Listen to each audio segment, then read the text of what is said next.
Here is a Hoover 3-speed Quik Broom 2 vacuum.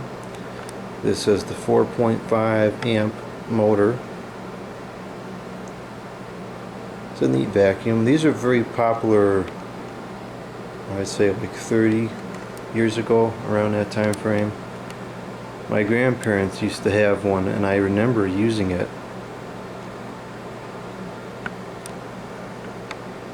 Of course the filtering on this thing is complete garbage because the only filter is more or less a piece of cloth, and if you use this during the day and if you move it around at all, you can see the dust just goes absolutely everywhere. So I typically only use this in the summer when I can have the windows open. Well, I'm going to use it today to clean up the pine needles in here and see how well it works for that. This does have somewhat of a problem. It sounds like there is something either messed up with the motor or caught in the impeller. Once it gets up to speed, the sound seems to go away, which is why I'm comfortable using it still. But as it's slowing down and comes to a stop, you can hear something hitting every rotation, and I don't know if it's a brushes thing or if something's caught near the impeller. I've tried to take this apart to service it in the past, and I can get to the impeller, but I can't seem to get any further than that. So maybe somebody who knows more about these machines can give me some insight as far as how to service it, because I really would like to service the motor and get this back to good operational condition. This vacuum is not at all intended for use on carpets, has no brush roll or anything like that. However, these are just sitting on the surface of the carpet, so it might work just fine.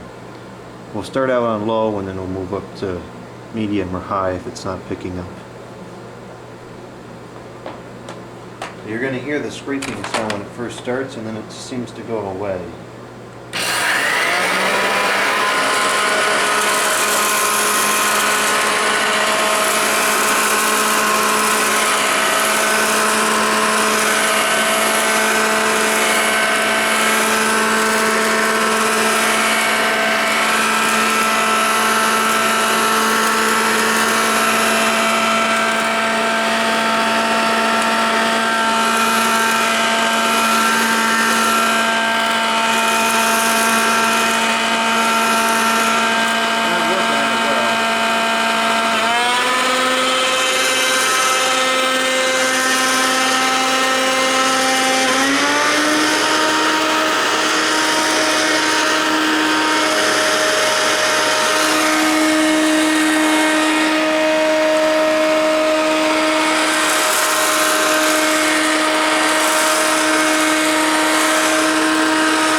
Try to get a close-up of that sound.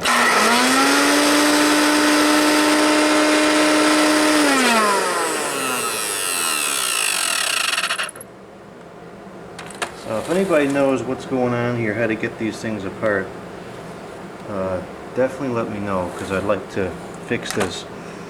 It did pick up some of them, but not much at all. And it apparently, although it's obviously not going to work that well without the beater bar, I guess I was mistaken in the sense that it's not intended for use on carpet, because it has a rug setting, but as we saw, it of course did not work very well. It works pretty good on bare floors though.